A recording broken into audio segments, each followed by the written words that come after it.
Good morning, doctors. Okay, so special સેન્સીસમાં error of reflection આપણે આગળ કન્ટિન્યુ કરીએ.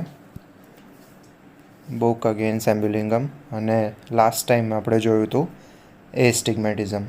સો એકવાર just revision. Astigmatism is a condition in which light rays are not brought to sharp point upon retina. It is a common optical defect જે commonly આપણા બધામાં જોવા મળતી હોય એ. This defect is present in all eyes when it is moderate. It is known as a physiological astigmatism. પણ જ્યારે એ જો વેલ mark હોય એટલે કે પેલું આપણે સ્ટારનું એક્ઝામ્પલ લાસ્ટ ટાઈમ જોયું હતું કે ભાઈ જે લોકોને કોઈ જ જાતની આંખોમાં તકલીફ ના હોય એમને તારા એક પોઈન્ટ જેવા દેખાતા હોય, પણ જો આઈ વિઝનમાં પ્રોબ્લેમ હોય તો એ લોકોને તારા ફ્લેર થયેલા દેખાતા હોય. So when it is well mark it is consider abnormal. For example, the stars appear as a small dot of light to a person with a normal eyes, but astigmatism star appear as a radiating short lining of light. Cause of astigmatism. Light rays pass through all the meridians of lens. In normal eye, lens has a approximately same curvature in all meridians. So the light rays are reflected almost equally in all meridians and brought to a focus. So again અહીંયા શું કહેવા માંગે છે કે light rays pass through all the meridians of a lens. એટલે meridians particularly એટલે like સપાટી જેવું કહી શકો તમે, બટ વેઇટ ઓપન જ છે. સી પર્ટિક્યુલરલી અહીં શું કીધું છે કે અ line Meridien is a line that we imagine on the surface of Earth that join the North Pole to the South Pole and passes through particular places. એટલે કે ઉપર અને નીચેના જેટલી લાઈનો દોરેલી છે ને જે ઉપરના સાઉથ પોલ અને નીચેના વેસ્ટ પોલને મળે છે, એવી જેટલી લાઈન છે દેટ ઓલ્સ કોલ્ડ મેરેડિયન. ઓકે, જો જ્યારે લેન્સના મેરેડિયન લાઇટમાં શું થાય છે કે બધા જ મેરેડિયનમાંથી પાસ થાય છે લેન્સના, બટ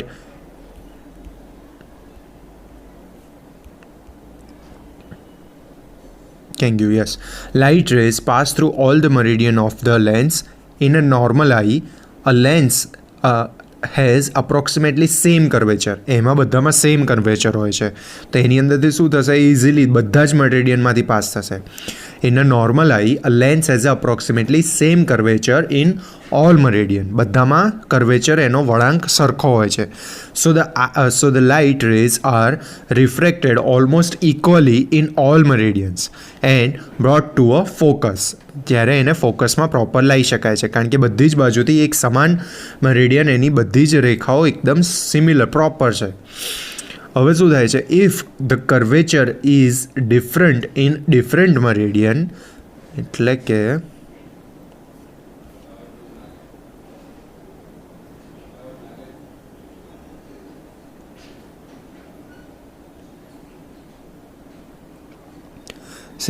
હવે આટલો ભાગ દેખાય, આ કેવો આમ થોડોક વળેલો છે, તો આ મરેડિયન એ આ મરેડિયન કરતાં ડિફરન્ટ થશે, ઓર એલ્સ કોઈ પણ કરતાં કે ભાઈ આના કરતાં આટલો ભાગ થોડોક બહાર તો રહ્યો જ છે ને. આ થોડું એક્ઝેગરેટેડ કરીને બતાડું છું, બટ નોર્મલી થોડોક બહાર રહ્યો છે.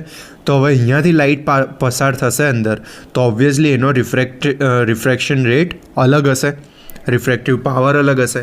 સો એટલા માટે એવું કહે છે કે if the curvature is different in a different meridian, vertical, horizontal and oblique, the refractive power is also different in different meridian. ઊભા આડા ત્રાંસા ત્રણમાંથી કોઈ પણ મરેડિયનનો જો કર્વેચર કોઈ પણ રીતે અલગ હશે તો રિફ્રેક્ટિવ પાવર એનો ડિફરન્ટ થશે. If the curvature is different in a different meridian, vertical, horizontal and oblique, the refractive power is also different in different meridians. The meridian with greater curvature reflect the light rays more strongly than the other meridian. એટલે કે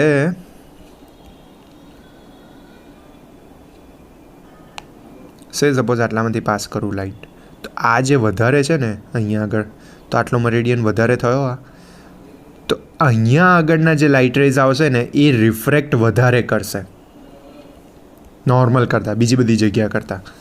શું કીધું?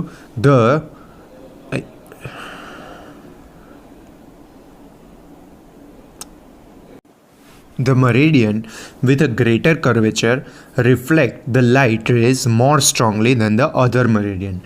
So these light rays are brought to focus in front of the light rays which pass through other meridian.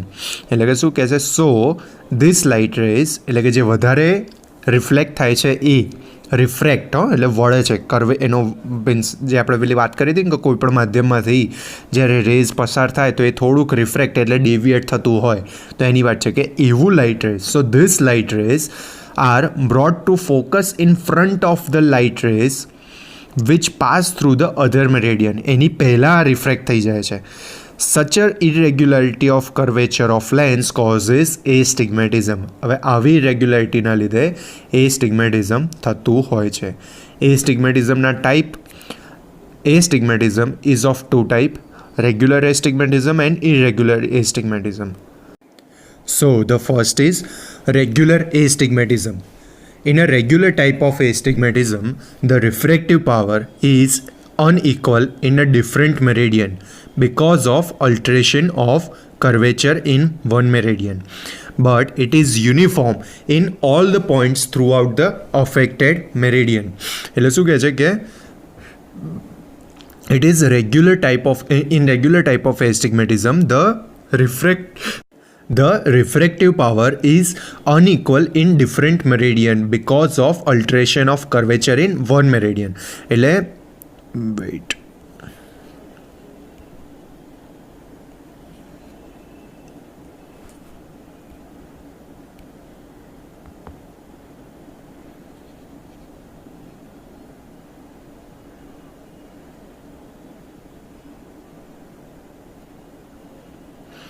હવે શું કહે છે કે એકાદ મરેડિયનની અંદર પ્રોબ્લેમ છે, બરાબર? અરે એ જે પણ પ્રોબ્લેમ છે એ બધાની અંદર ઇક્વલ પ્રોબ્લેમ છે, સરખો પ્રોબ્લેમ છે. શું કહે છે? In regular type of astigmatism the refractive power is unequal in a different meridian because of alteration of curvature in one meridian, but uniform in all the points throughout the affected meridian. But જ્યારે એ refractive power છે ને એ બધાની અંદર એવો alter હોય, કોઈ એકની અંદરની વાત નથી. એક મરેડિયન જેટલા આખા કર્વેચર હશે એ બધાનો રિફ્રેક્ટિવ પાવર, સે સપોઝ એક જણ ખોટું કરે છે તો એટલે એક્ઝામ્પલ તરીકે કે એક જગ્યાએથી ખોટું થાય છે તો બધી જગ્યાએથી ખોટું જ થાય છે. એટલે મારો કહેવાનો મતલબ કે સે સપોઝ નોર્મલ રિફ્રેક્ટિવ પાવર, આપણે એવું ગણો કે નોર્મલ રેઝ રિફ્રેક્ટ કરે છે 5, બરાબર? 5 હોય તો આપણે નોર્મલ કહેવાય એઝ એક્ઝામ્પલ. હવે એબનોર્માલિટીઝના લીધે એ 5ની જગ્યાએ 6 કરે છે, પણ બધા જ મરેડિયનની અંદરથી 6 ટાઈપનો રિફ્લેક્ટ થશે, એટલે બધા જ યુનિફોર્મલી ખોટું કરશે. બધા જ મરેડિયન એક સાથે 6નો પેલો વેરિએશન લાવશે, બરાબર? એને એટલા માટે એને કીધું રેગ્યુલર એસ્ટિગ્મેટિઝમ, કે બધા રેગ્યુલારિટી સાથે એ યુનિફોર્મ છે. એટલે ખોટું તો કરે જ છે, પ્રોબ્લેમ તો છે, પણ બધામાં એક સમાન પ્રોબ્લેમ છે.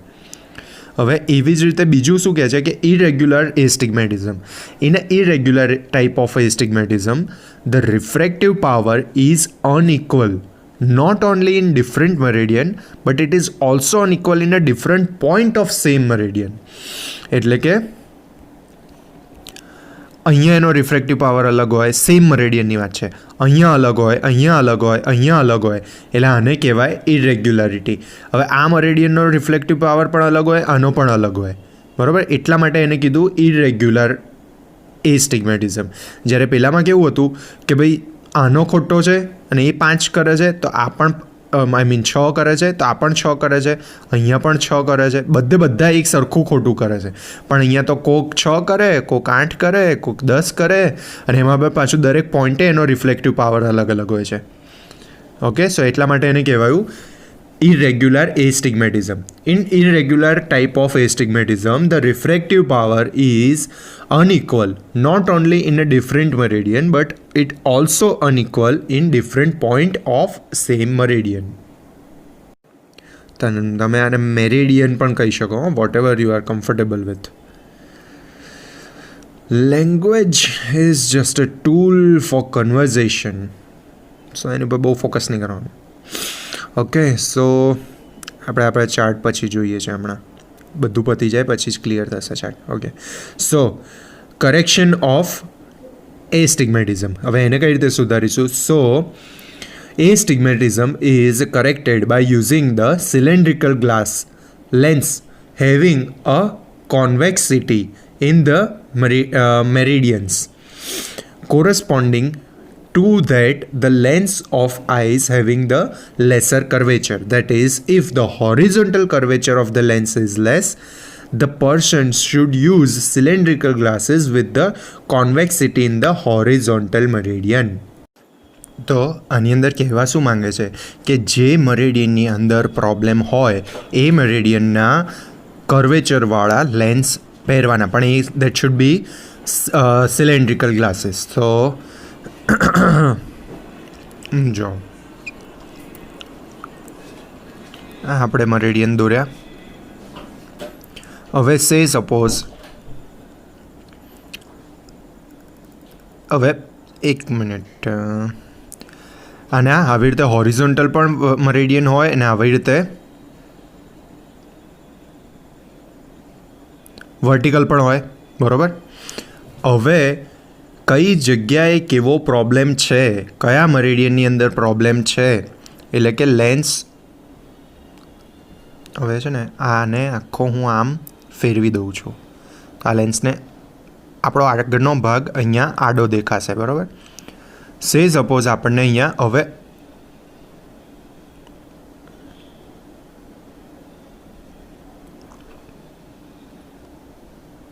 બરાબર આ લેન્સને મેં આવી રીતે ફેરવી દીધો, તો એનો મતલબ આ જે પાર્ટ છે ને આટલો ભાગ એ આ ભાગ છે, બરાબર.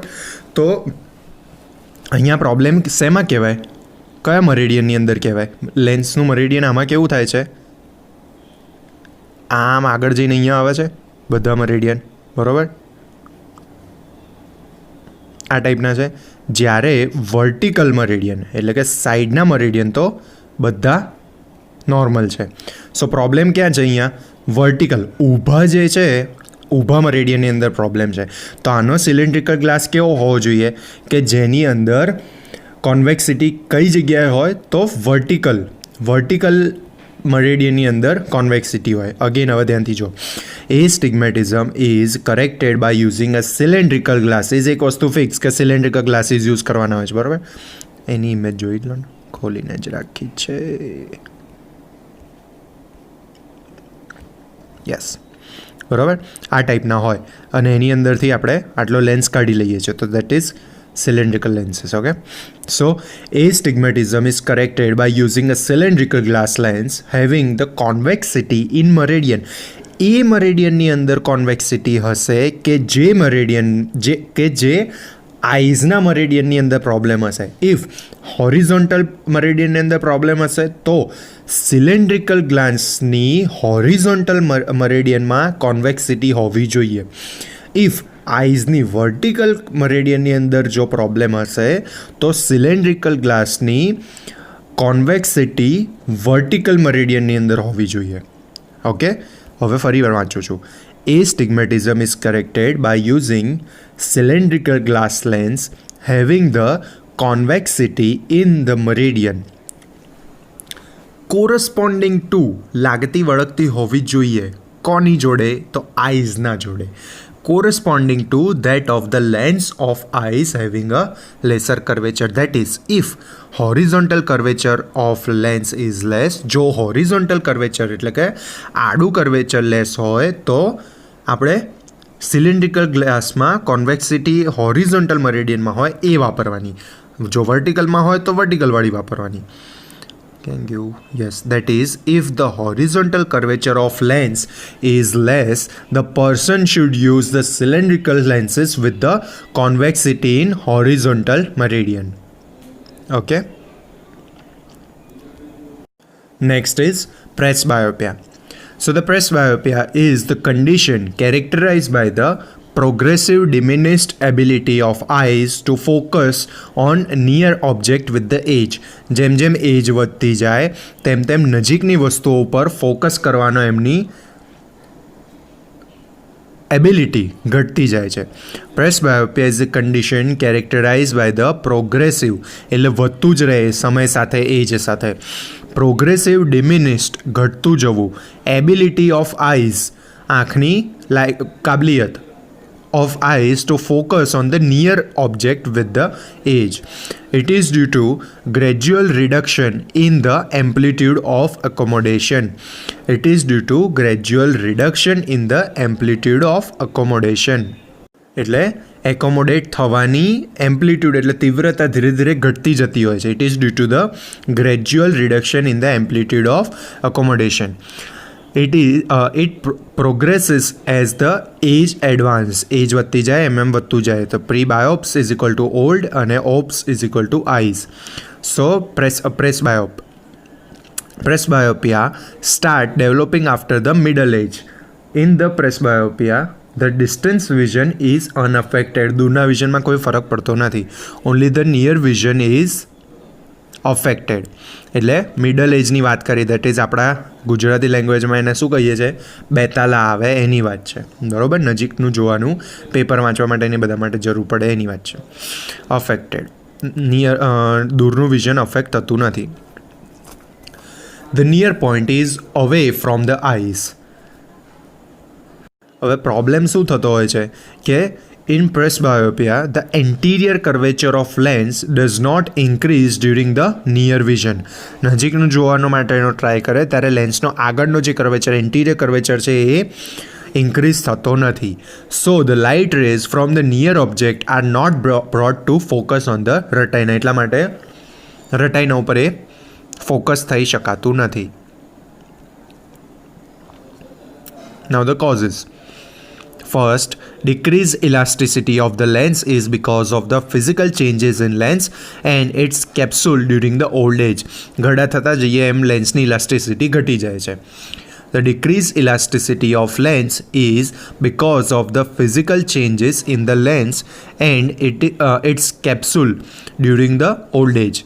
So the anterior curvature is not increased during near vision.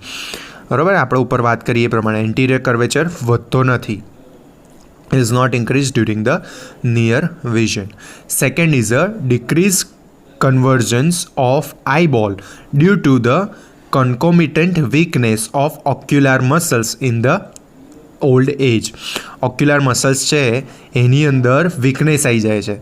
સો એના લીધે શું થાય છે, કોન્વર્જન્સ ઓફ આઈબોલ્સ, જે આપણે કીધું હતું કોન્વર્જન્સ એટલે એમ બંને આઈબોલ થોડા મીડિયન સાઈડ બાજુ મૂવ થતા હોય છે.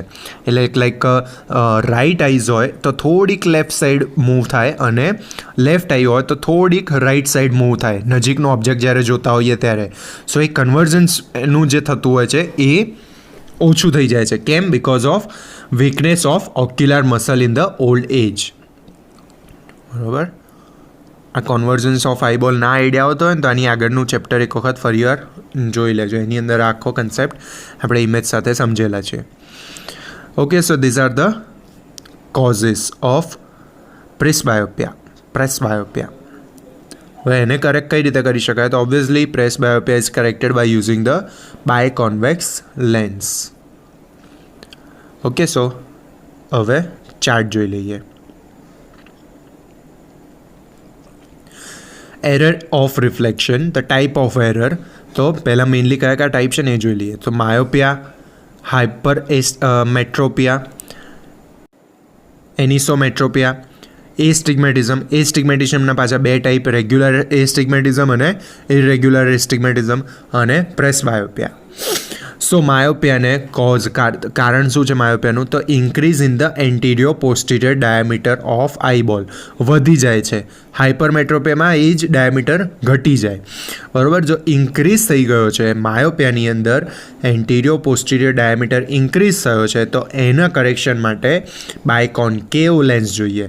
અને જો હાઇપરમેટ્રોપિયાની અંદર એ જ ડાયામીટર ડિક્રીઝ થઈ ગયો છે તો બાય કોન્વેક્સ લેન્સ જોઈએ. પછી આવે છે એનિસોમેટ્રોપિયા. સો એની અંદર difference in the refractive power of both the eyes, બંને આંખની અંદર પાવર અલગ અલગ હોઈ શકે છે. સો એની અંદર separate lenses by concave or by convex for each eyes as required, બંનેમાંથી જેને જે જરૂર હોય જેટલા પાવરની એ પ્રમાણે એને આપવામાં આવે છે, પહેરાવવામાં આવે છે ચશ્મા. એ સ્ટિગ્મેટિઝમની વાત થઈ. So the refractive power of the lens is different in the different meridian. બધા દરેક મરીડિયનમાં રિફ્રેક્ટિવ પાવર અલગ અલગ છે. હવે રેગ્યુલર એસ્ટિગ્મેટિઝમ, ઇરેગ્યુલર એસ્ટિગ્મેટિઝમ. રેગ્યુલરની અંદર બધા એક સરખા રીતે આડા થયેલા હશે, આઈ મીન એક સરખી રીતે બગડેલા હશે બધા. જ્યારે રેગ્યુલરની અંદર બધા અલગ અલગ બગડેલા હોઈ શકે. ઇવન એક મરીડિયનની અંદર પણ અલગ અલગ ડિફરન્ટ પોઈન્ટે પેલું પ્રોબ્લેમ હોઈ શકે. સો શું કહે છે? Refractory power of lens is unequal in different meridian but uniform in one single meridian. હવે બીજામાં જ્યારે એવું છે ઇરેગ્યુલરમાં, the refractive power of lens is unequal in different meridian as well as in a different point in same meridian. એટલે same મરીડિયનમાં પણ અલગ અલગ પોઈન્ટે અનઇક્વલ હોય છે અને બાકી બીજા બધાની અંદર પણ એ અનઇક્વલ જોવા મળે છે. સો એ બંનેનું કરેક્શન કઈ રીતે? તો સિલિન્ડ્રિકલ લેન્સીસ ડિપેન્ડિંગ ઓન કઈ રીતની પ્રોબ્લેમ છે. સો હોરિઝોન્ટલ મરીડિયનની અંદર પ્રોબ્લેમ હોય તો આપણે એવા કર્વેચરવાળા સિલિન્ડ્રિકલ લેન્સ લેવાના, હોરિઝોન્ટલ કર્વેચરવાળા, અને જો વર્ટિકલમાં પ્રોબ્લેમ હોય તો વર્ટિકલ કર્વેચરવાળા લેવાના. નેક્સ્ટ પ્રેસબાયોપિયા. સો એ એજ સાથે થાય છે. બેતાલાની વાત છે. Loss of elasticity in the lens and weakness of the ocular muscle due to the old age, અને એ બાય કોન્વેક્સ લેન્સથી આપણે લઈ શકીએ. ઓકે, સો ચેપ્ટર અહીંયા ફિનિશ થાય છે. Bye, thank you.